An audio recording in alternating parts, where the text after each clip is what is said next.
A supreme test of her diplomatic good manners came on a trip to Morocco in 1980. The state visit got off to a bad start when she had to wait in her car for half an hour because the welcoming banquet wasn't ready. The King of Morocco was not a man noted for his punctuality, to put it mildly.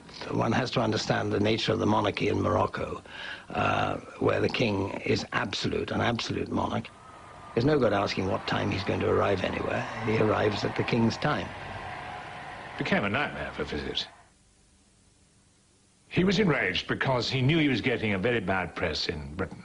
His press secretary would have given him stuff from the Sun and the Mail and so on, which was lethal.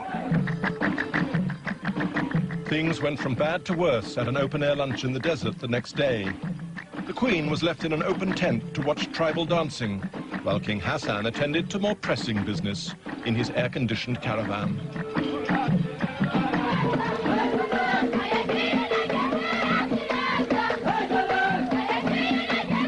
There was various displays which went on longer and longer. Excellent displays, but I think lunch had to be at 4. I think the Queen thought it was time to have lunch. It was about 4 o'clock.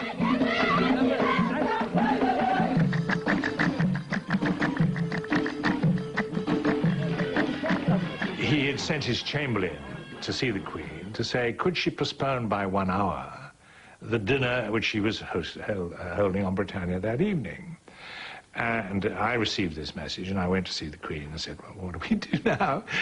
And she said, well, of course, I can't change it, because lots of people have been invited for such and such an hour, and there's no way of reaching them all, and saying, it's an hour later, but please tell the Chamberlain that I'll quite understand if His Majesty is delayed. He arrived with some princes who had not been invited, and in a great rage because his suggestion had not been acted on. Absolute monarchs don't like to be disobeyed. The trip seemed on the brink of disaster. With the Queen, he conducted a fairly inane conversation about personalities. He was rather frightened of the Queen, I think. But with me, because he was in a furious temper, he was hissing in French. I'm not being treated like a gentleman. It's all going wrong. That steel mission we were talking about on the train this morning, I'm not going to receive it. I don't have time. And what's more, your ambassador has to leave Morocco tomorrow. And I was quite inexperienced then. I didn't know what the hell to do. The royal advice was, stay cool, keep smiling, and do nothing.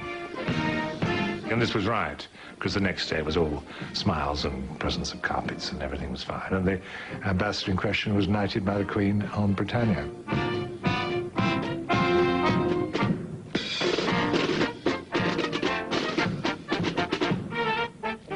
But the Moroccan saga wasn't over.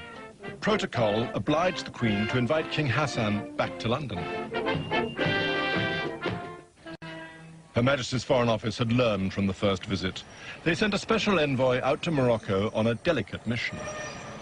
Well, I don't know how many people have had to go and confront an absolute monarch in an African country and tell him not to be late, but that's what I had to do. I sort of felt my way into this conversation, and eventually he smiled and said, ah, yes, I see. You're telling me to be punctual. I think there were 1 or 2 occasions when he kept people waiting, but he certainly didn't keep the Queen waiting.